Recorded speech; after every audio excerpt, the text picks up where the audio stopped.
Hello student.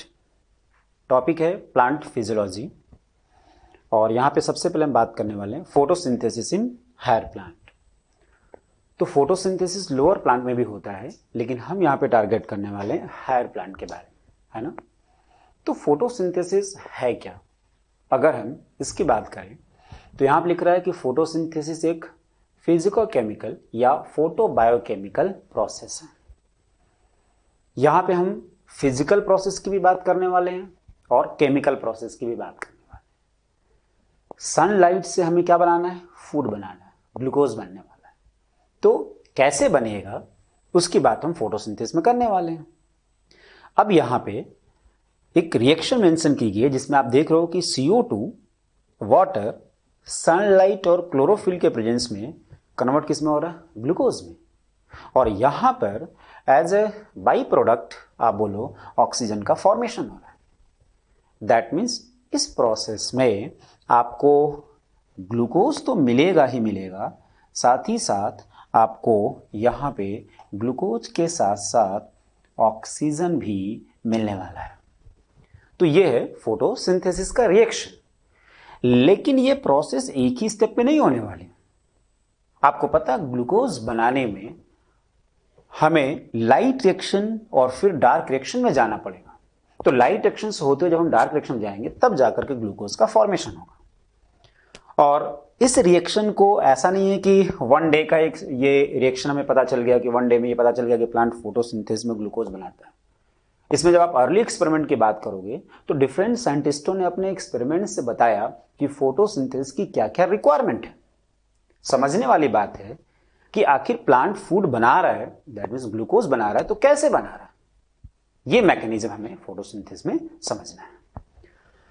अब अगर हम आगे बोल रहा है light energy is converted into chemical energy by photosynthesis.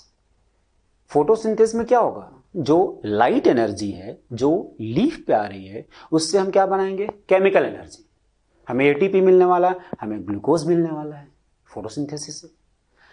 Photosynthesis एक एनाबोलिक प्रोसेस है। क्या है? Anabolic process. दैट मीन्स इस प्रोसेस में हमें ग्लूकोज मिलने वाला है। हम यहां पे ग्लूकोज के फॉर्मेशन की बात करने वाले हैं। दैट मीन्स ये एनाबोलिक प्रोसेस। नेक्स्ट, हम ग्लूकोज बना रहे हैं तो यहां पर हमें एनर्जी देनी पड़ रही है। दैट मीन्स ये प्रोसेस क्या हो जाएगा? एंडरगोनिक। तो फोटोसिंथेसिस एक फिजिको-केमिकल प्रोसेस है, एंडरगोनिक प्रोसेस है, एनाबोलिक प्रोसेस है, और यहां पे हम सोलर एनर्जी को कन्वर्ट किस में करने वाले हैं? केमिकल एनर्जी में। आगे, फोटोसिंथेसिस एक रिडॉक्स रिएक्शन है। क्या है? Redox reaction. दैट मीन्स यहां पर ऑक्सीडेशन भी होगा और यहां पर रिडक्शन भी होगा। ऑक्सीडेशन किसका होगा? रिडक्शन किसका होगा? तो आप जानते हो कि यहां पर जो CO2 है इसका रिडक्शन होगा और जो वाटर है इसका ऑक्सीडेशन होगा। तो CO2 का रिडक्शन और वाटर का ऑक्सीडेशन।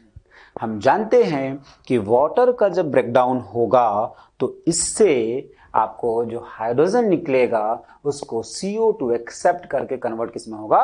ग्लूकोज में। ठीक है। तो इस तरह से हम फोटोसिंथेसिस के डेफिनेशन की बात करते हैं कि है क्या फोटोसिंथेसिस। अब मैंने आपसे बोला था कि ये जो रिएक्शन आया है वो ऐसा नहीं है कि एक ही दिन का एक्सपेरिमेंट है और आपको पता चल गया कि फोटोसिंथेसिस की रिएक्शन है क्या। इसमें डिफरेंट साइंटिस्टों ने अपना रोल प्ले किया है और तब हमें रिएक्शन पता चल पाया। आगे, व्हाट डू वी नो। यहां पे एक एक्सपेरिमेंट की बात की गई है और आपको एक्सपेरिमेंट दिख रहा है कि इसमें ये लीफ है और इस लीफ के इस वाले हिस्से को हमने ब्लैक पेपर से क्या किया? कवर कर दिया। अब जहां पे ब्लैक पेपर से हमने इसको कवर किया, जब हम लाइट प्रोवाइड करा रहे हैं तो आपको पता है कि लाइट अगर नहीं मिलेगा तो वहां पर स्टार्च यानी फोटोसिंथेसिस नहीं होगा। फोटोसिंथेसिस प्रोडक्ट क्या बना? ग्लूकोज। और वो स्टोर किस फॉर्म में होता है? स्टार्च के। तो यहां पे अगर हम स्टार्च टेस्ट करते हैं, आयोडीन टेस्ट जिसको आप बोलते हो, तो यहां पर आपको दिख रहा है कि ये वो एरिया है जहां पर कि आपको स्टार्च नहीं मिलेगा। क्यों नहीं मिला? क्योंकि ये वो एरिया है जिसको आपने ब्लैक पेपर से कवर कर दिया है और इसको लाइट नहीं मिला, तो यहाँ पे स्टार्च का फॉर्मेशन नहीं हुआ।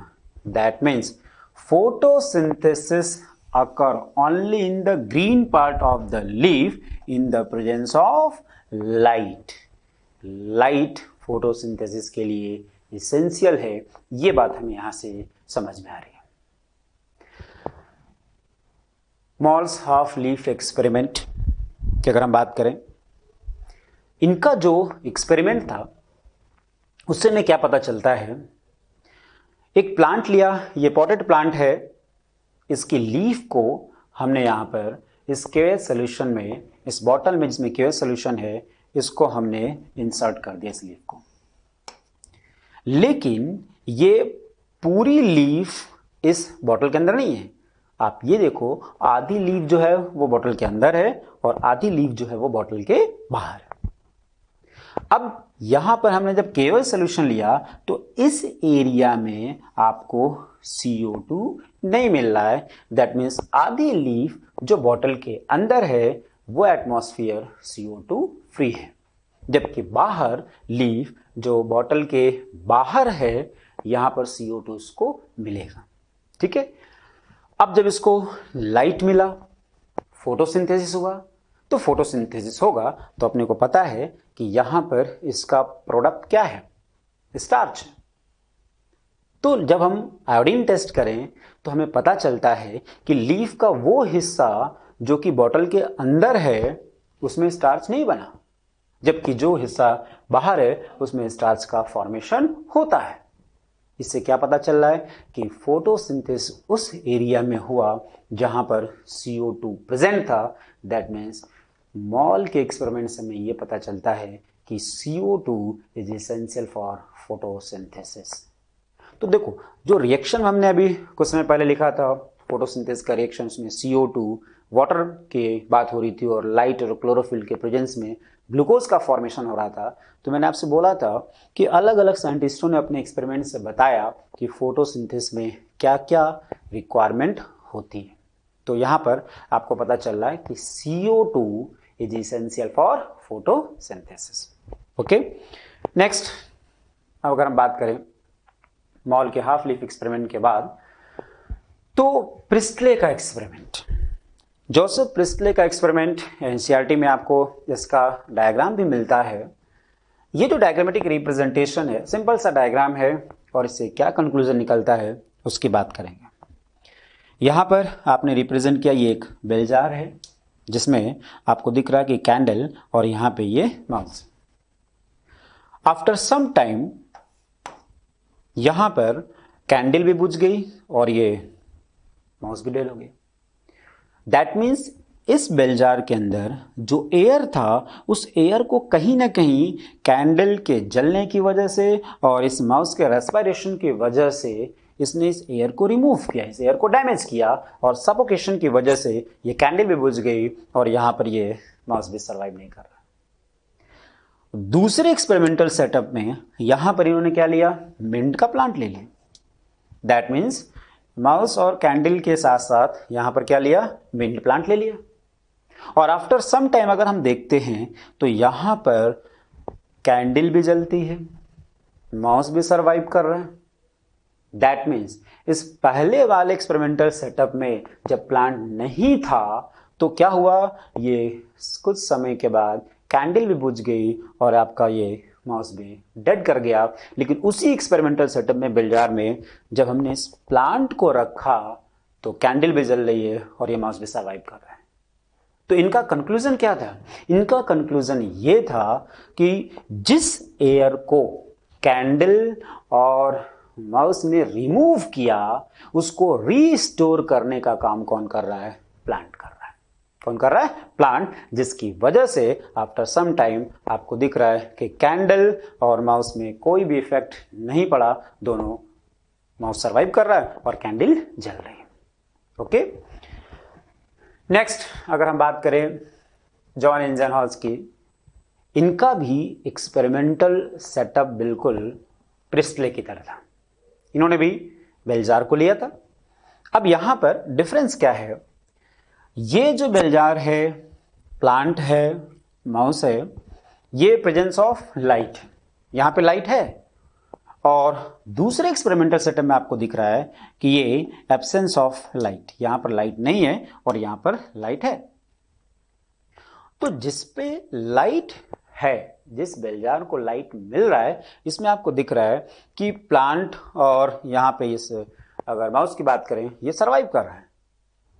हालांकि डायग्राम आपको दिखाया भी गया है कि प्लांट फोटोसिंथेसिस से क्या प्रोड्यूस करेगा, ऑक्सीजन, और बदले में जो CO2 है वो प्रोड्यूस कौन करेगा, माउस, जिसको प्लांट क्या करेगा, यूटिलाइज कर लेगा।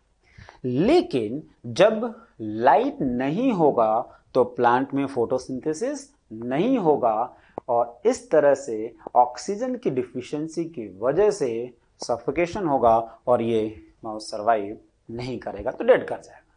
दैट मीन्स इस एक्सपेरिमेंटल सेटअप से हमें यह पता चल रहा है कि लाइट फोटोसिंथेसिस के लिए इसेंशियल है।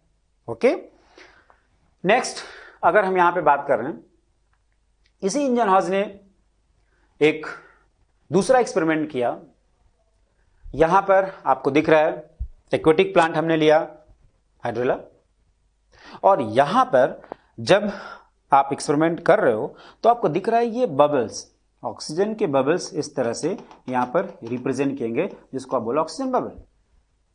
दैट मीन्स यहां से ऑक्सीजन रिलीज हो रहा है, लेकिन ये जो ऑक्सीजन रिलीज हो रहा है वो प्लांट के ग्रीन पार्ट से हो रहा है, प्लांट के ग्रीन पार्ट से ऑक्सीजन यहां पे रिलीज हो रहा है।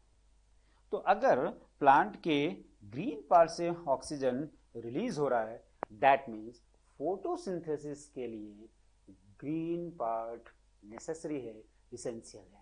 तो इस तरह से यहां पे मेंशन किया गया कि only the green part of the plant that could release oxygen. तो फाइनली हम बोल सकते हैं कि इंजनहॉज का जो एक्सपेरिमेंट था, इसका कंक्लूजन ये निकल के आता है कि green part and light is essential for photosynthesis, ये दोनों फोटोसिंथेसिस के लिए नेसेसरी है। ओके, नेक्स्ट वॉन सैक की बात करें, जूलियन वॉन सैक, इनका जो एक्सपेरिमेंट था उसको एक डायग्राम के थ्रू हम समझते हैं और फिर ये जो डिफरेंट पॉइंट है उसकी बात करेंगे।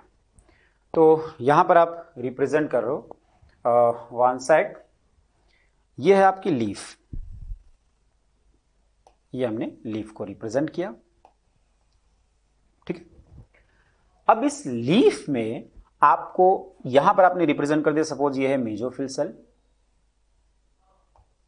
ये मेसोफिल सेल, इस मेसोफिल सेल में आप रिप्रेजेंट कर रहे हो ये सपोज क्लोरोप्लास्ट है ना, और इस क्लोरोप्लास्ट के अंदर सपोज ये आपने रिप्रेजेंट किया क्लोरोफिल को। तो यहां पर आपने ये जो डिफरेंट इंफॉर्मेशन लिखा है, इसमें ये आप बोल लो क्या है, क्लोरोप्लास्ट, क्लोरोप्लास्ट, इसके अंदर आप रिप्रेजेंट कर रहे हो क्लोरोफिल, क्लोरोफिल। अब जब लाइट यहां पर आएगा, लाइट, तो इस लाइट के प्रेजेंस में इन्होंने बोला कि क्लोरोप्लास्ट, क्लोरोप्लास्ट के अंदर आपका जो क्लोरोफिल है, इसमें फोटोसिंथेसिस से आपको क्या मिलने वाला है, ग्लूकोज। तो इसमें आपको मिलेगा ग्लूकोज, और ये ग्लूकोज आगे चल के कन्वर्ट किसमें हो जाएगा, स्टार्च में। दैट मीन्स फोटोसिंथेसिस से जो प्रोडक्ट बना ग्लूकोज, वो फर्दर कन्वर्ट किसमें हो जाएगा, स्टार्च में। तो लीफ के अंदर आपको दिख रहा है क्या है, क्लोरोप्लास्ट एक ऑर्गेनेल है, उसके अंदर क्या है, क्लोरोफिल। फोटोसिंथेसिस होगा तो वहां पर आपको मिलने वाला क्लोरोफिल के प्रेजेंस की वजह से आपको मिलेगा ग्लूकोज, जो आगे चल के कन्वर्ट किसमें हो जाएगा, स्टार्च में। ओके, तो यहां पर ये आपका एक्सपेरिमेंट था वॉन सैक का। नेक्स्ट अगर हम बात करें वॉन नील, जब बात होती है फोटोसिंथेटिक ऑर्गेनिज्म के बारे में और अपने से क्वेश्चन पूछा जाता है कि फर्स्ट फोटोसिंथेटिक ऑर्गेनिज्म, तो अपने माइंड में आता है BGA, ब्लू ग्रीन एल्गी। लेकिन ये सही नहीं है क्योंकि जो पर्पल या ग्रीन सल्फर बैक्टीरिया थे वहां से फोटोसिंथेसिस की शुरुआत हो गई थी, लेकिन उस फोटोसिंथेसिस में ऑक्सीजन का फॉर्मेशन नहीं होता है। दैट मीन्स वो फोटोसिंथेसिस क्या था, एनऑक्सीजनिक। क्या है, एनऑक्सीजन, जिसमें ऑक्सीजन रिलीज नहीं होगा। बीजीए की बात करें तो बीजीए ऑक्सीजेनिक फोटोसिंथेटिक ऑर्गेनिज्म में पूछा जाए आपसे कि फर्स्ट ऑर्गेनिज्म कौन है जिसने फोटोसिंथेसिस की शुरुआत की और उससे ऑक्सीजन रिलीज हुआ, तो वो है बीजीए। वॉन नील के एक्सपेरिमेंट की बात करें तो यहां पर जो मेंशन किया गया है CO2 और H2S, यहां पर CO2 और H2S लाइट के प्रेजेंस में यहां पर आपको दिख रहा है ये बना प्रोडक्ट। यहां पर क्या ऑक्सीजन रिलीज हो रहा है? नहीं, यहां पे आपको क्या रिलीज हो रहा है, सल्फर, है ना। क्या रिलीज हो रहा है, सल्फर। अगर यहां पर वाटर होता तो आपको पता है वाटर होता तो ऑक्सीजन रिलीज होता, लेकिन वाटर नहीं है यहां पर सोर्स ऑफ हाइड्रोजन क्या है, H2S है। तो अगर सोर्स ऑफ हाइड्रोजन H2S होगा तो आपको पता है प्रोडक्ट में यहां पर आपको ऑक्सीजन के बजाय सल्फर मिलेगा, है ना। प्रोडक्ट में यहां पर क्या मिलेगा, सल्फर मिलेगा। और अगर ये फर्स्ट फोटोसिंथेटिक ऑर्गेनिज्म है, बिल्कुल है, लाइट ग्लूकोज बनाएगा ये, लेकिन ऑक्सीजन रिलीज नहीं हो रहा है। तो वॉन नील ने बोला कि अगर CO2 के ब्रेकडाउन से ऑक्सीजन रिलीज होता तो यहां पर ऑक्सीजन रिलीज होना चाहिए था, लेकिन ऑक्सीजन रिलीज नहीं हुआ। दैट मीन CO2 के ब्रेकडाउन से ऑक्सीजन रिलीज नहीं होता है, वाटर के ब्रेकडाउन से ऑक्सीजन रिलीज होता है। इसलिए फोटोसिंथेसिस में जब सोर्स ऑफ हाइड्रोजन वाटर हुआ तब जाकर के ऑक्सीजन रिलीज हुआ। नेक्स्ट आपके सामने है रॉबर्ट हिल। क्या है, रॉबर्ट हिल का एक्सपेरिमेंट। रॉबर्ट हिल के एक्सपेरिमेंट की अगर हम बात करें, जो आगे चल के हम हिल रिएक्शन भी आपने सुना होगा, लाइट रिएक्शन में भी आप इनकी बात करते हो। तो यहां पर जो एक्सपेरिमेंटल सेटअप है ये क्या है, क्या रिप्रेजेंट कर रहा है, इसकी बात करें। इसमें आपने रिप्रेजेंट किया कि प्रेजेंट है आइसोलेटेड क्लोरोप्लास्ट। स्टेलेरिया प्लांट से इन्होंने आइसोलेटेड क्लोरोप्लास्ट को लिया और यहां पे जो आइसोलेटेड क्लोरोप्लास्ट है उसको CO2 फ्री मीडियम में लिया। दैट मीन्स यहां पर CO2 नहीं, ठीक। लाइट प्रोवाइड कराया गया और आपको दिख रहा है यहां पर कि ऑक्सीजन जो है वो रिलीज हो रहा है। ऑक्सीजन रिलीज होगा in the presence of suitable hydrogen acceptor. क्या, सुटेबल हाइड्रोजन एक्सेप्टर। और यहां पर रॉबर्ट हिल ने जिस सुटेबल हाइड्रोजन एक्सेप्टर को लिया उसी को हम बोलते हैं हिल रिएजेंट। क्या बोलेंगे, हिल रिएजेंट। तो इनका कंक्लूजन ये था कि ऑक्सीजन रिलीज होगा in the presence of suitable hydrogen acceptor, ये बोलो सुटेबल हाइड्रोजन इलेक्ट्रॉन एक्सेप्टर, और वो है हिल रिएजेंट। अब हिल रिएजेंट में इसको दो पार्ट में आपने डिवाइड किया। एक है आपका क्या, NADP जो नेचुरल है ना, और दूसरा होता है आर्टिफिशियल। जैसे कुछ एग्जांपल पोटेशियम फेरिसाइनाइड या DCPIP डाइक्लोरोफिनॉल एंडोफिनॉल, एक डाई जिसको जब हम यूज करते हैं ये इलेक्ट्रॉन को जब एक्सेप्ट करता है तो ब्लू कलर से क्या होता है, कलरलेस हो जाता है। तो सिंपल सा ऑक्सीजन रिलीज हुआ लेकिन किसके प्रेजेंस में, हिल रिएजेंट। हिल रिएजेंट मतलब सुटेबल हाइड्रोजन एक्सेप्टर। जब आप फोटोसिंथेसिस की बात करते हो, आगे मैकेनिज्म में जाओगे, लाइट एक्शन की बात करोगे, लाइट एक्शन में भी नॉन साइक्लिक फोटोफॉस्फोरेशन की जब हम बात करते हैं तो आपको याद होगा कि जो फाइनल इलेक्ट्रॉन एक्सेप्टर था या हाइड्रोजन आयन एक्सेप्टर था वो कौन था, NADP। इसीलिए यहां पर आपने बोला कि जो नेचुरल है वो क्या है, NADP, और आर्टिफिशियल जो लैब में हम यूज करेंगे अपने एक्सपेरिमेंट को समझने के लिए, ये वो डिफरेंट एग्जांपल है। इसी में आगे मेंशन किया है रॉबर्ट हिल एंड बेंडल। इन्होंने क्या बोला कि light reaction are proposed jet skin. आपको पता है जेड स्कीम, जेड शेप क्यों मिलता है वो आपको आगे बताया जाएगा। तो जेड स्कीम को, जो लाइट रिएक्शन का ही पार्ट है, इसको प्रपोज किसने किया था? रॉबर्ट हिल और बेंडल। तो ये अर्ली एक्सपेरिमेंट में हमने यहाँ पे बात किया किसके बारे में? रॉबर्ट हिल के बारे में। नेक्स्ट है रूबेन एंड कमेन। इन्होंने क्या किया? O18 आइसोटोप को यूज किया और O18 आइसोटोप को यूज करके बताया कि जो ऑक्सीजन है वो वाटर के ब्रेकडाउन से रिलीज होता है, ना कि CO2 से। यहां पे देखो हमने लिया O18, डेफिनेटली यहां पर क्या होता है? 16 होता है। अगर वाटर के बजाय CO2 के ब्रेकडाउन से ऑक्सीजन रिलीज होता तो यहां पर होना चाहिए था O16, लेकिन क्या है? O18। दैट मीन्स वाटर के ब्रेकडाउन से ऑक्सीजन रिलीज हुआ, ना कि CO2 के ब्रेकडाउन से। नेक्स्ट है where does photosynthesis take place.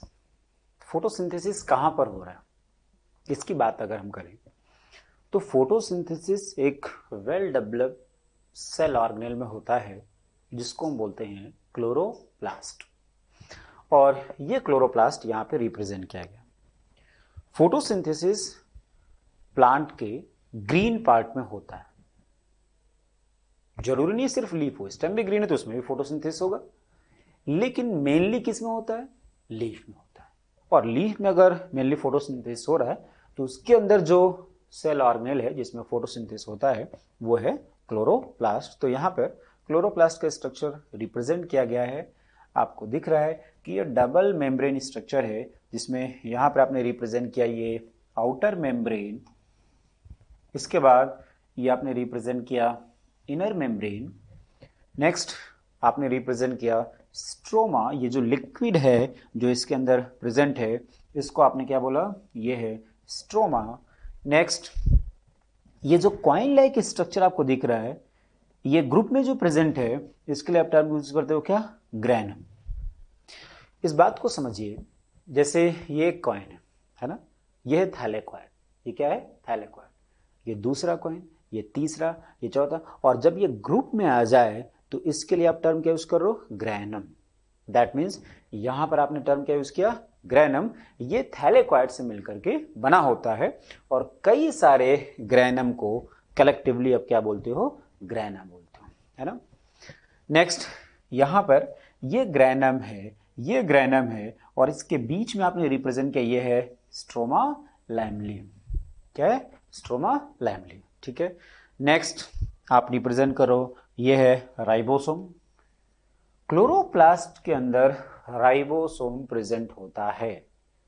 ये बात आगे चल के आप माइटोकॉन्ड्रिया में भी बोलोगे, और आप सेल बायोलॉजी में डिस्कस करते हो कि जो क्लोरोप्लास्ट है वो semi autonomous body, semi autonomous cell organelle है, क्योंकि इसके अंदर खुद का राइबोसोम भी है, खुद का डीएनए भी प्रेजेंट होता है।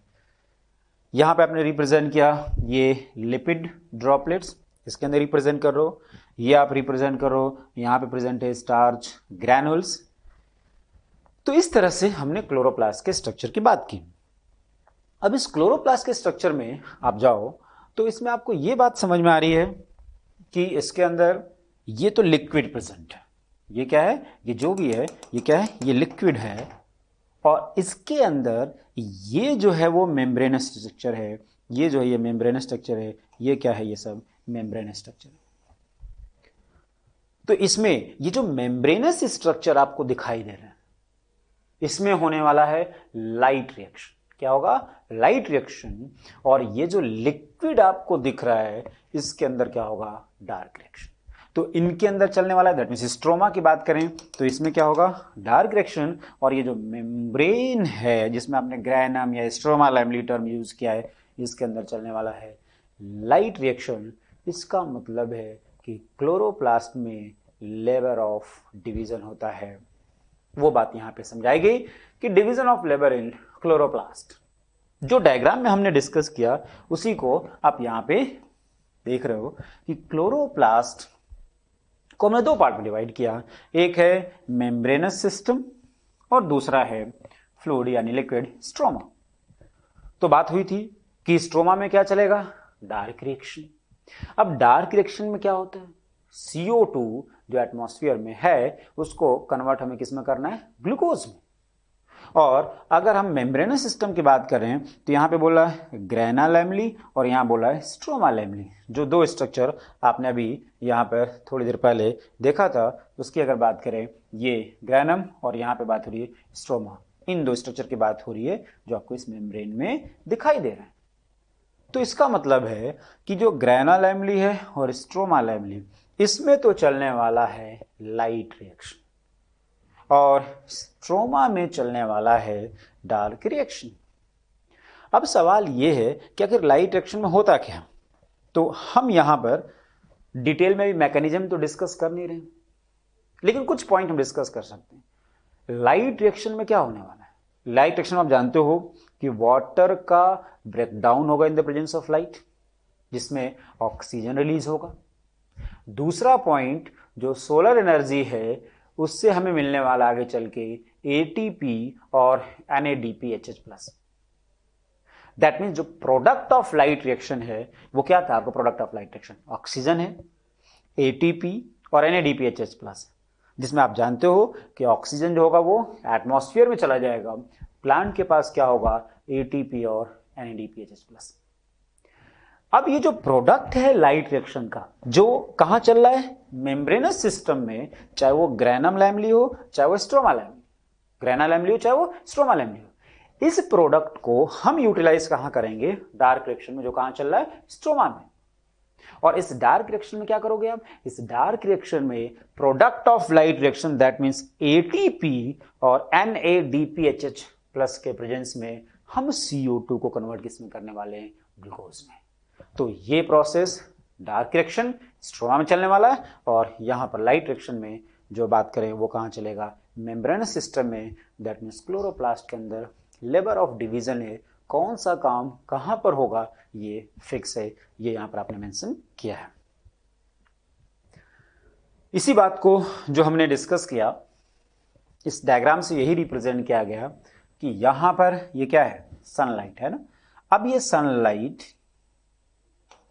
ये मेम्ब्रेनस सिस्टम रिप्रेजेंट किया गया, वाटर का ब्रेकडाउन हुआ, क्या मिला अपने को, ऑक्सीजन, और क्या मिलेगा, ATP, और क्या मिलेगा, NADPHH। यही तो है product of light reaction, oxygen, ATP, NADPHH+। ये आपका प्रोडक्ट ऑफ लाइट रिएक्शन दिखा दिया। और ये ऑक्सीजन कहां चला गया, एटमॉस्फेयर में। ATP और NADPHH+ की अगर बात करें तो ये किधर जाएगा, डार्क रिएक्शन में, और डार्क रिएक्शन कहां होगा, स्ट्रोमा में। अब डार्क रिएक्शन में होगा क्या, तो इसमें रिप्रेजेंट किया आपने कि CO2 product of light reaction के प्रेजेंस में कन्वर्ट किस में होगा, शुगर, ग्लूकोज, जो आगे चल के कन्वर्ट हो जाएगा किसमें, स्टार्च में। तो इस तरह से फिर इससे अपने को क्या मिला, ADP इनऑर्गेनिक फॉस्फेट NADP, और ये फिर NADP+ कन्वर्ट किसमें हो जाएगा, लाइट रिएक्शन के थ्रू, किसमें, ATP और NADPHH+ में। तो इस तरह से ये प्रोसेस चलता रहता है, ये आपने इस डायग्राम में रिप्रेजेंट किया है। तो लेबर ऑफ डिवीजन क्लोरोप्लास्ट में होता है, लाइट रिएक्शन मेम्ब्रेनस सिस्टम में, डार्क रिएक्शन स्ट्रोमा में। मेम्ब्रेनस सिस्टम में जब लाइट रिएक्शन चलेगा तो उसका प्रोडक्ट होगा ATP, NADPHH+, ऑक्सीजन जो एटमॉस्फेयर में चला जाएगा। प्रोडक्ट ऑफ लाइट रिएक्शन जो डार्क रिएक्शन में जाएगा अगर बोला जाए तो वो है ATP, NADPHH+, और इसी प्रोडक्ट ऑफ लाइट रिएक्शन के प्रेजेंस में, इस डार्क रिएक्शन में CO2 कन्वर्ट किसमें होगा, ग्लूकोज में। ये ATP कैसे बना या CO2 ग्लूकोज में कैसे कन्वर्ट हुआ, वो हम मैकेनिज्म में आगे डिस्कस करने वाले हैं। ओके, नेक्स्ट है अलाइनमेंट ऑफ क्लोरोप्लास्ट। जो क्लोरोप्लास्ट है, उस क्लोरोप्लास्ट का अलाइनमेंट होता है, अरेंजमेंट होता है। आप जब बोलते हो मीजोफिल सेल, ये मैंने रिप्रेजेंट किया, ये मीजोफिल सेल। तो इस मीजोफिल सेल के अंदर क्लोरोप्लास्ट, सपोज आपने रिप्रेजेंट किया ये क्लोरोप्लास्ट, इन क्लोरोप्लास्ट का अरेंजमेंट है, ये क्लोरोप्लास्ट, क्लोरोप्लास्ट का अरेंजमेंट है, अलाइनमेंट है। किस लिए है? जो अवेलेबल लाइट है जो प्लांट को मिल रहा है उसको ऑप्टिमाइज करने के लिए ये क्लोरोप्लास्ट का अरेंजमेंट होता है मेसोफिल सेल में। तो यहां पे अरेंजमेंट के बिहाफ पे अगर हम बात करें तो इसको हम 3 कैटेगरी में डिवाइड करते हैं। आपको डायग्राम में दिखाया भी गया है। पैरास्ट्रोफी फर्स्ट, एपिस्ट्रोफी और एपोस्ट्रोफी। Parastrophe, epistrophe, apostrophe. जब लाइट की इंटेंसिटी ज्यादा होगी, हाई लाइट इंटेंसिटी, तो यहां पर आपको दिख रहा है कि जो मेसोफिल सेल है उसके पैरेलल क्लोरोप्लास्ट आ गया। जब लाइट की इंटेंसिटी कम है तो आपको दिख रहा है, आपने रिप्रेजेंट किया कि क्लोरोप्लास्ट जो है वो लाइट के परपेंडिकुलर आ गया। और अगर मॉडरेट लाइट है, न ज्यादा न कम, तो उस टाइम पे आपको दिख रहा है कि ये डिफ्यूज फॉर्म में, स्कैटर्ड फॉर्म में ये क्लोरोप्लास्ट प्रेजेंट है। यहां पर हाई लाइट इंटेंसिटी में अरेंजमेंट कौन सा है? पैरास्ट्रोफी, जिसमें क्लोरोप्लास्ट मेसोफिल सेल के वॉल के पैरेलल है। लो लाइट इंटेंसिटी है तो अरेंजमेंट एपिस्ट्रोफ है, जिसमें आपको दिख रहा है कि क्लोरोप्लास्ट मेसोफिल सेल के जो वॉल है वो लाइट के परपेंडिकुलर हो गया। और मॉडरेट में क्या है? डिफ्यूज फॉर्म में, स्कैटर्ड फॉर्म में प्रेजेंट है। इसके लिए आप टर्म यूज करो एपोस्ट्रोफी। तो जो भी अवेलेबल लाइट है उसको ऑप्टिमाइज करने के लिए क्लोरोप्लास्ट का जो अरेंजमेंट है, जिसके लिए आपने टर्म यूज किया अलाइनमेंट ऑफ क्लोरोप्लास्ट, हम यहाँ पे डिस्कस कर रहे हैं। तो इसका मतलब ये है कि जो लीफ है, सपोज ये आपने रिप्रेजेंट किया ये लीफ, इस लीफ में ये मेसोफिल सेल है ना। इस मेसोफिल सेल के अंदर आपने बोला क्लोरोप्लास्ट, सपोज ये मैंने ऐसे रिप्रेजेंट कर दिया क्लोरोप्लास्ट। अब इस क्लोरोप्लास्ट के अंदर पिगमेंट होगा। अभी थोड़ी देर पहले हमने क्लोरोप्लास्ट का डायग्राम भी बनाया था। स्ट्रोमा और मेम्ब्रेनस सिस्टम में आपने ग्रेनम या स्ट्रोमा लैमेली की बात की थी। तो सवाल यह है कि आखिर इनमें जो पिगमेंट प्रेजेंट है, जो पिगमेंट प्रेजेंट है, वो पिगमेंट कहां पे प्रेजेंट है? क्या वो स्कैटर्ड होता है, बिखरा होगा? नहीं, उसका भी पर्टिकुलर अरेंजमेंट होता है, जिसको हम आगे चल के बोलने वाले हैं फोटो सिस्टम या पिगमेंट सिस्टम, जो 2 तरह का होता है, फोटो सिस्टम फर्स्ट और फोटो सिस्टम सेकेंड। अभी मैं उस पिगमेंट सिस्टम पे नहीं जाना चाहता। हमारे सामने जो रिप्रेजेंटेशन है वो सिर्फ और सिर्फ क्लोरोप्लास्ट के अरेंजमेंट को दिखा रहा है, ना कि उस क्लोरोप्लास्ट के अंदर प्रेजेंट पिगमेंट के अरेंजमेंट को। लेकिन हमें पढ़ना है, वो हमारे सिलेबस में है। तो लीफ में पिगमेंट कहां पे प्रेजेंट होगा? तो हम बोलते हैं क्लोरोप्लास्ट। क्लोरोप्लास्ट में कहां पर होगा? तो मेम्ब्रेन के अंदर। अब मेम्ब्रेन में भी कहां होगा ये हमें डिस्कस करना होगा। दैट मीन्स क्लोरोप्लास्ट के अरेंजमेंट के बाद हमें पिगमेंट्स की भी बात करनी होगी कि वो कौन कौन से पिगमेंट हैं जो हायर प्लांट याद होगा हमने बोला था कि टॉपिक शुरुआत में फोटोसिंथेसिस इन हायर प्लांट, तो हमें बेसिकली हायर प्लांट को ही टारगेट करना है। वो पिगमेंट कौन कौन से हैं, उन पिगमेंट्स का अरेंजमेंट क्या है, डेफिनेटली आगे हम यही डिस्कस करने वाले हैं। तो यहां पे मेंशन है how many pigments are involve in photosynthesis. वो कौन कौन से पिगमेंट हैं डिफरेंट टाइप्स के जो फोटोसिंथेसिस में इन्वॉल्व होते हैं। तो यहां पर आपने बोला क्लोरोफिल, दूसरा आपने बोला कैरोटीनॉइड, और तीसरा आपने बोला फाइकोबिलिन। क्लोरोफिल, कैरोटीनॉइड और फाइकोबिलिन, ये वो 3 पिगमेंट हैं जो आप यहां पर डिस्कस करने वाले हो। अब एक एक करके कि क्लोरोफिल क्या है, कितने टाइप का होता है, या अगर हम बात करें कैरोटीनॉइड इसका जो डिफरेंट टाइप है, या फाइकोबिलिन इसका जो डिफरेंट टाइप है, वो एक एक करके हमें डिस्कस करना है। क्लोरोफिल में पहला पॉइंट है ग्रीन कलर पिगमेंट। क्या है? ग्रीन कलर का होता है। हम जानते हैं लीफ ग्रीन कलर की जिस पिगमेंट की वजह से होता है वो पिगमेंट क्या है? क्लोरोफिल है। Light is required for their synthesis. इसके फॉर्मेशन के लिए लाइट इसेंशियल है। ये वाटर में सोल्यूबल नहीं है, सोल्यूबल इन ऑर्गेनिक सॉल्वेंट। ये ऑर्गेनिक सॉल्वेंट में सॉल्युबल है। तो पूछा जाए कि वो कौन सा पिगमेंट है जिसके फॉर्मेशन के लिए लाइट एसेंशियल है, क्लोरोफिल। क्या ये वाटर में सॉल्युबल है? नहीं है। अब यहां पे chlorophyll are of following types. Chlorophyll different type का होता है, chlorophyll A, chlorophyll B, chlorophyll C, chlorophyll D, chlorophyll E, different types का क्लोरोफिल। लेकिन अगर हम हायर प्लांट की बात करने वाले हैं तो इसमें क्लोरोफिल ए और क्लोरोफिल बी प्रेजेंट होता है। That means chlorophyll different types का होता है, लेकिन हमारे लिए जो इंपॉर्टेंट है वो क्लोरोफिल ए है और क्लोरोफिल बी है। तो क्लोरोफिल ए और बी का क्या स्ट्रक्चर है ये भी डिस्कस करना होगा। यहाँ से क्या क्वेश्चन बनता है ये भी हमें डिस्कस करना होगा। तो बात हो रही थी क्लोरोफिल। अब यहाँ पे अगर हम क्लोरोफिल के डिफरेंट टाइप्स की जैसे बात कर रहे थे, ए बी सी डी और ई, इसमें अपने लिए इंपॉर्टेंट है क्लोरोफिल ए और क्लोरोफिल बी। हायर प्लांट में क्लोरोफिल ए और क्लोरोफिल बी मेनली प्रेजेंट होता है। यहां पे बोल रहा है क्या है, universal pigment, that means found in all oxygen liberating photosynthetic organism. वो ऑर्गेनिज्म जिनमें फोटोसिंथेसिस से ऑक्सीजन का फॉर्मेशन हो रहा है उन सभी में क्लोरोफिल ए प्रेजेंट होगा। तो that means oxygen liberating photosynthetic organism का यूनिवर्सल पिगमेंट क्या है, क्लोरोफिल ए है। दूसरी तरफ बात करें क्लोरोफिल बी, एसेसरी पिगमेंट।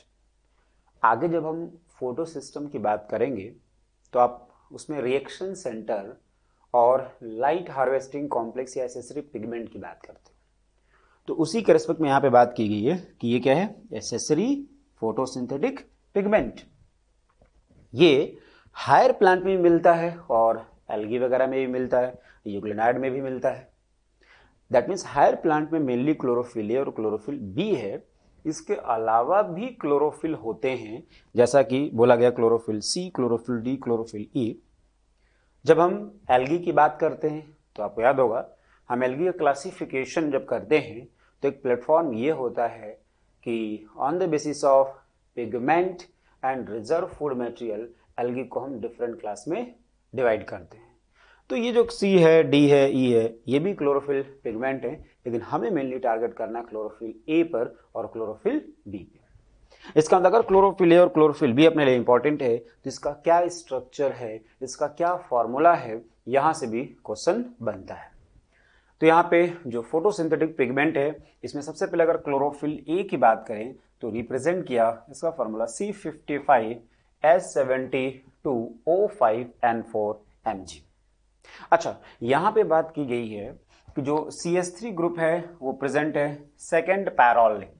तो सवाल ये कि ये पैरोल रिंग क्या है, सेकेंड मतलब कोई फर्स्ट भी हो सकता है, वो स्ट्रक्चर में भी हमें पता चलने वाला है। नेक्स्ट है क्लोरोफिल बी। अब क्लोरोफिल बी की अगर बात करें तो यहां पे फॉर्मूला है C55H70O6N4Mg। और यहां पे क्या बोला गया कि CH3 के बजाय यहां पर CHO ग्रुप इन सेकेंड पैरोलिंग।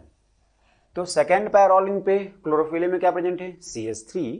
और क्लोरोफिल बी की बात करें तो यहां पर सेकेंड पैरोलिंग पे प्रेजेंट है CHO। क्या दोनों तरफ कार्बन सेम है? बिल्कुल। क्लोरोफिल बी की अगर हम बात करते हैं तो आपको दिख रहा है कि क्लोरोफिल ए में जहां पर H3 है यहां पर सिर्फ H है, दैट मीन्स 2 हाइड्रोजन क्या है, कम है। और यहां पर O है, दैट मीन्स 1 ऑक्सीजन ज्यादा है। दैट मीन्स अगर हम इसके फॉर्मूला की बात कर रहे हैं तो इसका C55, यहां भी C55, यहां पर H72, दैट मीन्स यहां पर 2 हाइड्रोजन कम करना है तो ये H70 हो जाएगा। यहां पर O5, यहां पर 1 ऑक्सीजन ज्यादा, दैट मीन्स ये O6 हो जाएगा। ये N4 और Mg सेम होगा। तो कहने का मतलब क्या है कि यहां पे अगर क्लोरोफिल ए का फॉर्मूला याद है तो उसके बिहार पे हम क्लोरोफिल बी की भी बात कर सकते हैं। करना क्या है कि जो हाइड्रोजन है क्लोरोफिल बी में 2 कम कर लीजिए फॉर्मूला में क्लोरोफिल ए के कंपैरिजन में, और जो ऑक्सीजन है क्लोरोफिल ए के फॉर्मूला में उसका नंबर 1 बढ़ा लेना है। ये क्लोरोफिल बी का फॉर्मूला हो जाएगा। दैट मीन्स क्लोरोफिल ए का फॉर्मूला है C55H72O5N4Mg, तो क्लोरोफिल बी को हम बोलेंगे C55H70O6N4Mg। अब ये पैराल रिंग वाली जो बात हो रही है वो आपको स्ट्रक्चर में पता चलेगा जो आपने यहाँ पे रिप्रेजेंट किया है। क्लोरोफिल का जो स्ट्रक्चर है वो बोला है टैडपोल लाइक, हेड भी है और टेल भी है। उस हेड और टेल को यहाँ पे रिप्रेजेंट किया गया है। यहाँ पर आपने रिप्रेजेंट किया, ये है फर्स्ट, ये है सेकेंड, ये थर्ड और ये है फोर्थ। ये 4 पैराल रिंग है। इसी में आपने यहां पे क्या बोला था कि जो सेकेंड पैराल रिंग है, दैट मीन्स बात किसकी हो रही है, इसकी।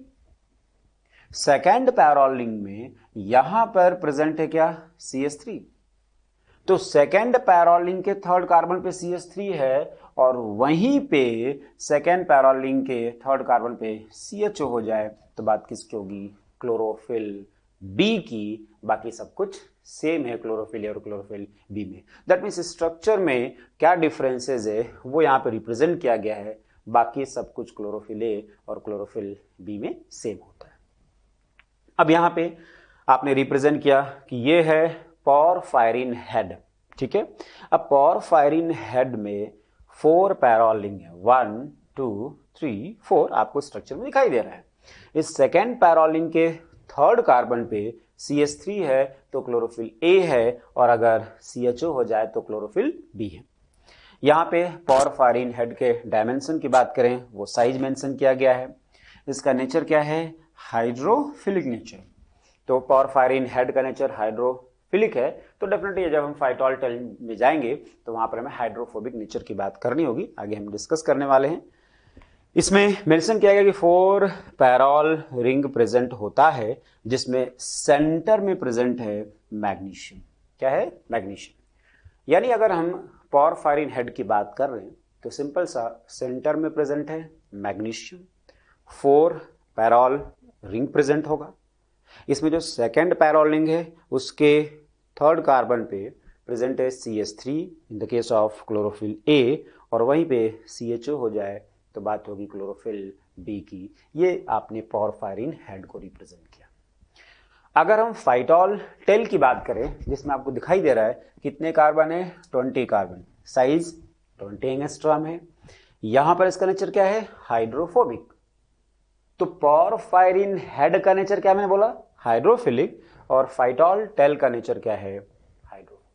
पोरफायरिन हेड हाइड्रोफिलिक और फाइटोल टेल क्या होगा, हाइड्रोफोबिक। ओके। अब ये जो फाइटोल टेल है, यानी क्लोरोफिल ए और क्लोरोफिल बी दोनों में पोरफायरिन हेड के साथ साथ फाइटोल टेल भी प्रेजेंट होता है, एक्सेप्ट क्लोरोफिल सी। अगर हम क्लोरोफिल के डिफरेंट टाइप की बात करते हैं, मैंने पहले क्लियर कर दिया, A B C D E ये डिफरेंट टाइप हैं, लेकिन हायर प्लांट में होता है क्लोरोफिल ए और क्लोरोफिल बी, तो हमें बेसिकली टारगेट क्लोरोफिल ए और बी को ही करना है। बट कंपैरिजन के भी आप अगर हम बात करें तो सी में फाइटोल टेल प्रेजेंट नहीं होता है। अगर अपने से ये क्वेश्चन बनता है कि वो कौन सा क्लोरोफिल मॉलिक्यूल है जिसमें कि फाइटोल टेल प्रेजेंट नहीं होता है, तो वो होगा क्लोरोफिल सी। ठीक है, तो आप बताओ क्या क्लोरोफिल वाटर सोल्यूबल है? नहीं है। क्या क्लोरोफिल के फॉर्मेशन के लिए लाइट एसेंशियल था? बिल्कुल एसेंशियल है। यूनिवर्सल पिगमेंट की बात कर रहे थे तो क्लोरोफिल ए में, क्लोरोफिल के डिफरेंट टाइप में हमने बोला क्लोरोफिल ए होगा। स्ट्रक्चर की बात हो रही है तो पोरफायरिन हेड और फाइटोल टेल की बात हो रही है। पोरफायरिन हेड में सेंटर में मैग्नीशियम है और 4 पैराल रिंग होगा। सेकेंड पैराल रिंग के थर्ड कार्बन पर CH3 है, तो बात क्लोरोफिल ए की हो रही है, और अगर CHO है तो बात क्लोरोफिल बी की हो रही है। डिफरेंस इसी का है, क्लोरोफिल ए और बी में कार्बन सेम है। क्लोरोफिल बी में हाइड्रोजन 2 कम कर लें और एक ऑक्सीजन बढ़ा लें तो क्लोरोफिल ए के फॉर्मूला के बिहाफ पर हम क्लोरोफिल बी के फॉर्मूला को भी याद कर सकते हैं। क्लोरोफिल ए का फॉर्मूला था C55H72O5N4Mg और क्लोरोफिल बी का फॉर्मूला C55H70O6N4Mg। बेसिकली ये पॉइंट मैं बार बार रिपीट क्यों कर रहा हूं, हमें यहां पर इसके स्ट्रक्चर को नहीं याद रखना है, हमें बेसिकली जो पॉइंट याद रखना है वो बार बार मैं रिपीट कर रहा हूं। यहां पे हमें यह समझना होगा कि जैसे प्लांट फिजियोलॉजी में जब हम डिफरेंट पाथवे की बात करते हैं तो क्या सारा पाथवे याद करा, नहीं, जो इंपॉर्टेंट पॉइंट है वो मैं बार बार रिपीट कर रहा हूं ताकि वो आपको मेमोराइज हो सके, वो याद हो सके, और उसी को अगर हम याद करेंगे तो डिफरेंट क्वेश्चन को हम सॉल्व कर सकते हैं, उन्हीं डिफरेंट पॉइंट से क्वेश्चन बनता है। आगे बढ़े तो क्लोरोफिल के बाद जो नेक्स्ट है पिगमेंट वो है आपका कैरोटीनॉइड। क्या है? कैरोटीनॉइड। हम जानते हैं कि कैरोटीनॉइड को हम दो कैटेगरी में डिवाइड करते हैं, एक है कैरोटीन और दूसरा है जैंथोफिल। क्या है? कैरोटीन और दूसरा क्या है? जैंथोफिल। कैरोटीन में आपने बोला कि ये येलो ऑरेंज कलर का है और ये येलो कलर का है ना। दोनों के फॉर्मूला की अगर हम बात करें तो कैरोटीन का याद रखो, जैंथोफिल अपने आप याद हो जाता है क्योंकि इसका फॉर्मूला है C40H56, और अगर इसी में हम ऑक्सीजन जोड़ दें तो बात किसकी हो जाएगी? जैंथोफिल की। यानी C40H56 कैरोटीन है तो C40H56 ऑक्सीजन जोड़ दें तो बात किसकी हो जाएगी? जैंथोफिल की हो जाएगी। ओके, अब यहां पे इसके डिफरेंट टाइप की बात की गई है, अल्फा कैरोटीन, बीटा कैरोटीन या ये गामा कैरोटीन। इसमें बीटा कैरोटीन क्या है? Common in plant and also responsible for colour of carrot. Carrot के कलर के लिए भी रिस्पॉन्सिबल होता है। तो इस तरह से यहाँ पे डिफरेंट टाइप्स ऑफ कैरोटीन की बात की गई है। वैसे ही यहां पर डिफरेंट टाइप ऑफ जैंथोफिल की बात की गई है, यानी कैरोटीन और जैंथोफिल भी फर्दर डिफरेंट कैटेगरी में डिवाइड होते हैं। लेकिन अगर अकॉर्डिंग टू एनसीईआरटी बात करें तो हमें टारगेट करना है क्लोरोफिल ए, क्लोरोफिल बी और कैरोटीन। कैरोटीनॉइड में कैरोटीन जो है उसका फॉर्मूला C40H56 है और ऑक्सीजन जोड़ दें तो बात हो जाएगी जैंथोफिल की। क्या ये कैरोटीनॉइड के आगे हम बात करें कि ये कैरोटीनॉइड करता क्या है फंक्शन इसका, तो जब आगे हम लाइट के एब्जॉर्प्शन की बात करेंगे हमें पता चलेगा कि ये लाइट के एब्जॉर्प्शन को बढ़ा देता है। ऐसे सिर्फ पिगमेंट है, लाइट के एब्जॉर्प्शन को बढ़ा देता है। एक तो इसका फंक्शन ये है, दूसरा फंक्शन कि ये क्लोरोफिल ए को फोटो ऑक्सीडेशन से प्रोटेक्ट भी करता है, उसको डैमेज होने से रोकता है। ये एटॉमिक ऑक्सीजन को मॉलिक्यूलर ऑक्सीजन में कन्वर्ट करता है। दैट मीन्स ये एक सील्ड पिगमेंट है, मोर स्टेबल पिगमेंट है, जो क्लोरोफिल को डैमेज होने से बचाने में रोल प्ले करता है। तो यहां पर ये आप क्लोरोफिल के प्रोटेक्शन का जो पिगमेंट है, जो क्लोरोफिल के प्रोटेक्ट करता है जो पिगमेंट, वो है आपका carotenoid. Beta carotene is act as precursor of vitamin A, मतलब इससे विटामिन ए भी मिलता है ना। तो मेन फंक्शन आपसे अगर ये बोला जाए कि वो कौन सा पिगमेंट है जो प्रोटेक्शन में रोल प्ले करता है, क्लोरोफिल ए को डैमेज होने से रोकता है, तो वो होगा कैरोटीनॉइड। इस कैरोटीनॉइड के फॉर्मेशन में भी लाइट इसेंशियल नहीं है और ये वाटर में डिसॉल्व नहीं होता है, नेक्स्ट इसके बाद हम बात कर रहे हैं यहां पर फाइकोबिलीन्स के बारे में। फाइकोबिलीन की अगर हम बात करें तो यहां पे आपने बोला they are hot water soluble pigment, ये हॉट वाटर में डिसॉल्व हो जाता है। कैरोटीनॉइड नहीं होता है, क्लोरोफिल नहीं होता है, फाइकोबिलीन हॉट वाटर में डिसॉल्व हो रहा है। तो क्वेश्चन अगर पूछा जाए कि वो फोटोसिंथेटिक पिगमेंट जो कि वाटर में डिसॉल्व हो जाता है वो पिगमेंट कौन सा है, तो फाइकोबिलीन है। ठीक है, नेक्स्ट लाइट जिसके एसेंशियल फॉर्मेशन के लिए एसेंशियल है वो पिगमेंट कौन सा है, तो क्लोरोफिल है। यहां पर आपने बोला they lack magnesium on phytol tail. Phytol tail आपको याद होगा शायद क्लोरोफिल सी में भी नहीं था, है ना। लेकिन मैग्नीशियम था। यहां पर न तो मैग्नीशियम है न ही फाइटॉल टेल है, तो वो कौन सा पिगमेंट है जिसमें मैग्नीशियम और फाइटॉल टेल नहीं होता है? तो डेफिनेटली वो कौन है? फाइकोबिलीन है ना। नेक्स्ट आगे बढ़े।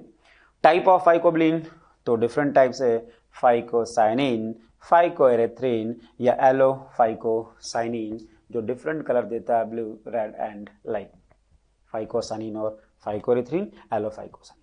तो यहाँ पे बेसिकली हमें टारगेट करना है कि जो डिफरेंट पिगमेंट है उसमें एक पिगमेंट था फाइकोबिलीन जो वाटर में सॉल्युबल है, कैरोटिनॉइड वाटर में सॉल्युबल नहीं है, क्लोरोफिल जो है वो वाटर में सॉल्युबल नहीं है, ऑर्गेनिक सॉल्वेंट में सॉल्युबल है, इसके फॉर्मेशन के लिए लाइट इसेंशियल है। ठीक है। नेक्स्ट, क्लोरोफिल ए के स्ट्रक्चर से क्वेश्चन पूछा जाए, सेंटर में क्या प्रेजेंट होता है? मैग्नीशियम होता है। क्लोरोफिल ए का फॉर्मूला पूछा जाए, C55H72O5N4Mg। सेकेंड पैरा लिंक के थर्ड कार्बन पर CH3 है तो क्लोरोफिल ए है, और CHO हो जाए तो क्लोरोफिल बी होगा। That means formula chlorophyll A के बिहाफ पर हम क्लोरोफिल बी का भी याद रख सकते हैं।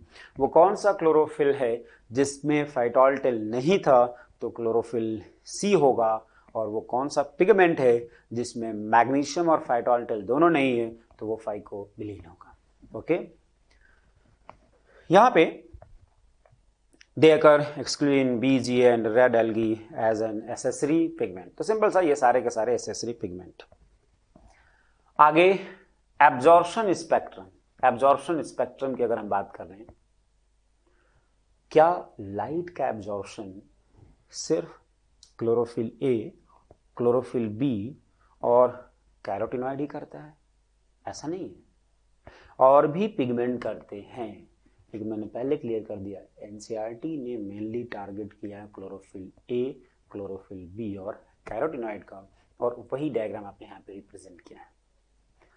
जो लाइट का एब्जॉर्प्शन हो रहा है उसको यहाँ पे हम देखते हैं।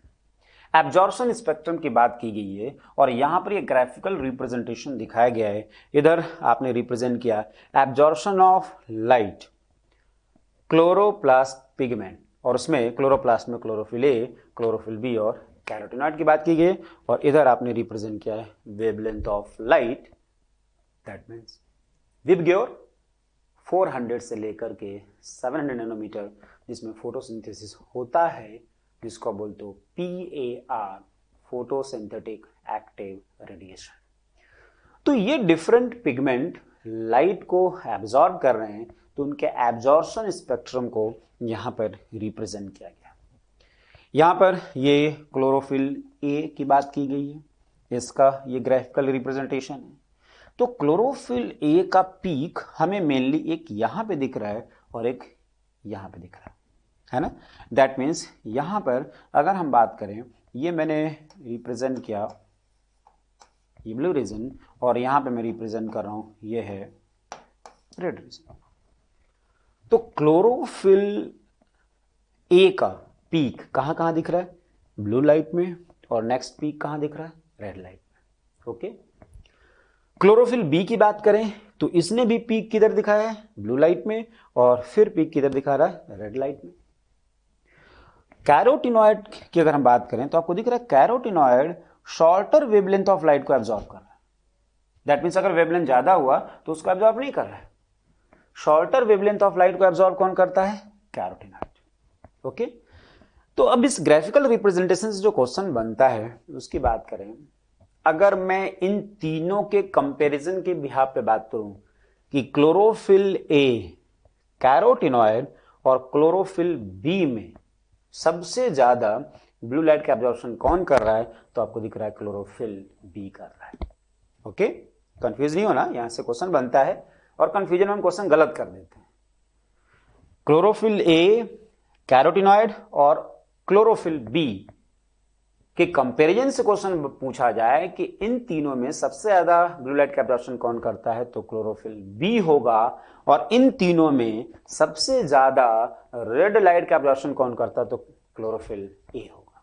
ओके, लेकिन अगर मैं आपसे ये पूछूं कि नहीं क्लोरोफिल ए, इंडिविजुअली बात करो, क्लोरोफिल ए किस वेवलेंथ ऑफ लाइट को एब्जॉर्ब ज्यादा करेगा, तो यहां पर आप बोलोगे ब्लू लाइट को, क्योंकि दूसरे नंबर पे क्या है, रेड लाइट। या अगर मैं आपसे बोलूं कि क्लोरोफिल बी इंडिविजुअली किस लाइट को ज्यादा एब्जॉर्ब करेगा, तो क्लोरोफिल बी ज्यादा एब्जॉर्प्शन दिखा रहा है ब्लू लाइट, और सेकंड पीक किस में दिख रहा है, रेड लाइट।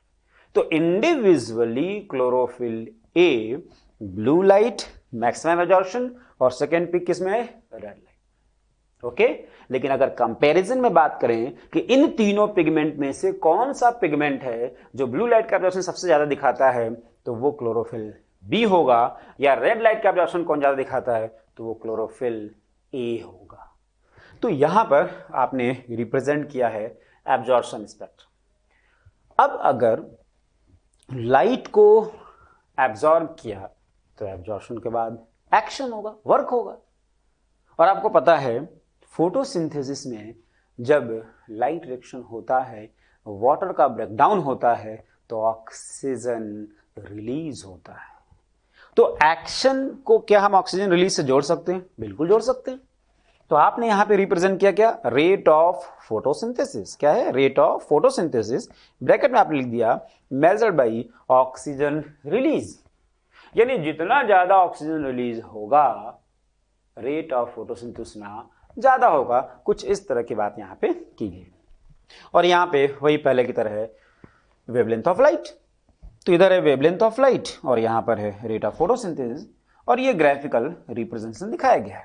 डेफिनेटली यहां पर ये पीक दिख रहा है ब्लू लाइट, और यहां पर नेक्स्ट पीक है रेड लाइट का। तो ब्लू और रेड लाइट में आपको पीक दिख रहा है। यानी इस ग्राफिकल रिप्रेजेंटेशन से एक बात ये समझ में आ रही है कि जो एक्शन है, रेट ऑफ फोटोसिंथेसिस है, वो मेनली ब्लू लाइट और रेड लाइट में देखने को मिल रहा है। ओके, अगर हम थोड़ा सा पहले आए, क्लोरोफिल ए और क्लोरोफिल बी की बात करें, तो शायद ग्रीन रीजन में विबग्योर, इधर वेवलेंथ की बात हो रही है, विबग्योर आएगा, आपको दिख रहा है ग्रीन लाइट में शायद क्लोरोफिल ए और क्लोरोफिल बी ने एब्जॉर्प्शन किया ही नहीं, ग्राफ बिल्कुल नीचे है। लेकिन जब एक्शन की बात हो रही है, तो यहां पर ये ग्राफ थोड़ा ऊपर है। दैट मीन्स यहां पर भी फोटोसिंथेसिस हुआ है। अब ये कराया किसने, इसके लिए हम अगले ग्राफ की तरफ आने वाले हैं। यानी अगर मैं इसको बोलूं कि ये है ग्राफ आपका ए, इसको बोलूं ये है ग्राफ आपका बी, तो नेक्स्ट ये है ग्राफ सी। ये सी ग्राफ को हमने रिप्रेजेंट किया। एनसीईआरटी का डायग्राम है, यहां पर रेट ऑफ फोटोसिंथेसिस और ये एब्जॉर्प्शन को रिप्रेजेंट किया गया है। तो क्या यहां पर ब्लू लाइट और यहां पर ये मान लो रेड लाइट है, क्या यहां पर ब्लू लाइट और रेड लाइट में एब्जॉर्प्शन पहले ज्यादा हुआ था क्लोरोफिल ए के थ्रू? बिल्कुल। एक्शन स्पेक्ट्रम की बात कर रहे हैं, रेट ऑफ फोटोसिंथेसिस की अगर बात कर रहे हैं, तो आपको याद होगा यहां भी ब्लू लाइट और रेड लाइट की बात हो रही थी। दैट मीन्स एक्शन स्पेक्ट्रम और एब्जॉर्प्शन स्पेक्ट्रम में सिमिलरिटी है। तो आपने बोला wavelength at which there is maximum absorption by chlorophyll A, that is the blue and red, अभी बोला हमने। आगे region also show high rate of photosynthesis, अगर एब्जॉर्प्शन ज्यादा हो रहा है तो उसमें रेट ऑफ फोटोसिंथेसिस भी बोल रहा है ज्यादा होगा। ठीक है, hence we can conclude the chlorophyll A is the chief pigment associated with photosynthesis. यानी क्लोरोफिल ए क्या है, एक chief pigment, main pigment chlorophyll A है, क्योंकि जो उसका एब्जॉर्प्शन स्पेक्ट्रम है कि ब्लू लाइट और रेड लाइट में पीक ज्यादा दिखा रहा है, वही आपको उसके एक्शन स्पेक्ट्रम में भी देखने को मिल रहा है। अब सवाल यह है कि क्या एक्शन में सिर्फ क्लोरोफिल ए ही इन्वॉल्व होगा? ऐसा नहीं है, इसमें डिफरेंट एसेसरी पिगमेंट भी इन्वॉल्व होते हैं।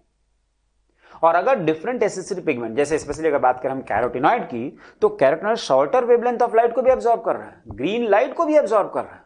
दैट मीन्स जिस लाइट को क्लोरोफिल ए या बी ने एब्जॉर्ब नहीं किया, उसका एब्जॉर्ब किसने किया, कैरोटिनॉइड ने नहीं। तो यहां पर ये जो एब्जॉर्प्शन और एक्शन स्पेक्ट्रम के ग्राफ में आपको जो गैप दिख रहा है कि इस रीजन में भी फोटोसिंथेसिस हुआ, इसके लिए रिस्पॉन्सिबल एसेसरी पिगमेंट है। कौन है? Accessory pigment. तो यहाँ पर एक्शन स्पेक्ट्रम और जो एब्जॉर्प्शन स्पेक्ट्रम था उसका कंक्लूजन किया आपने, और ये जो डिफरेंट इंफॉर्मेशन आ रही है कंक्लूजन ऑफ ग्राफिकल स्टडी वो आप यहाँ पे मेंशन कर रहे हो, जो मैंने आपसे अभी थोड़ी देर पहले डिस्कस किया। सेम वही सारे पॉइंट्स यहाँ पर हैं कि कैरोटिनॉइड जो है एक तो एब्जॉर्प्शन के रेंज को बढ़ा देता है, जिसकी वजह से जिस वेवलेंथ को क्लोरोफिल या बी ने एब्जॉर्ब नहीं किया उसको कैरोटिनॉइड ने एब्जॉर्ब किया और उसमें फोटोसिंथेसिस हुआ। दूसरा एसेसरी पिगमेंट का रोल आपको पता है, सिल्ड पिगमेंट आपने बोला था, जो कि क्लोरोफिल ए को स्पेशली फोटो ऑक्सीडेशन से बचाता है, मॉलिक्यूलर ऑक्सीजन को कन्वर्ट किस में करता है? एटॉमिक ऑक्सीजन में।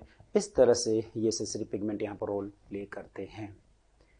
अगर ये एसेसरी है तो सवाल ये है कि मेन पिगमेंट कौन होगा?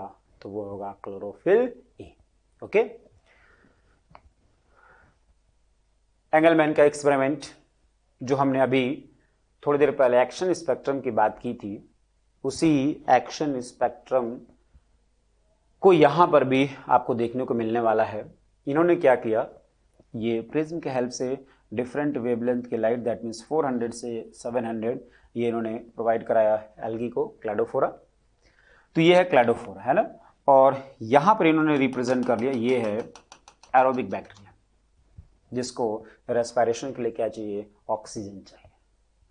तो जब डिफरेंट वेवलेंथ की लाइट इन्होंने प्रोवाइड की तो इन्होंने देखा कि एरोबिक बैक्टीरिया मेनली दो जगह दिखाई दे रहा है, एक तो ब्लू रीजन में और दूसरा रेड रीजन में।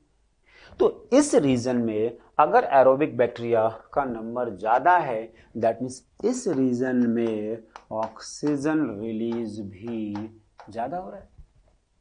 अगर इस रीजन में ऑक्सीजन रिलीज ज्यादा हो रहा है, दैट मीन्स यहां पर जो एक्शन है वो रेट ऑफ फोटोसिंथेसिस ज्यादा हो रहा है। तो अगर फोटोसिंथेसिस ज्यादा हो रहा है किस रीजन में? ब्लू और रेड रीजन में, ऑक्सीजन भी रिलीज ज्यादा होगा। तो एरोबिक बैक्टीरिया इन दो रीजन में आपको ज्यादा देखने को मिल रहा है ना। दैट मीन्स एक्शन स्पेक्ट्रम को ही इन्होंने रिप्रेजेंट किया और बोला कि ब्लू और रेड लाइट में रेट ऑफ फोटोसिंथेसिस ज्यादा होती है। ये इस एक्सपेरिमेंट से इन्होंने यहां पर समझाया।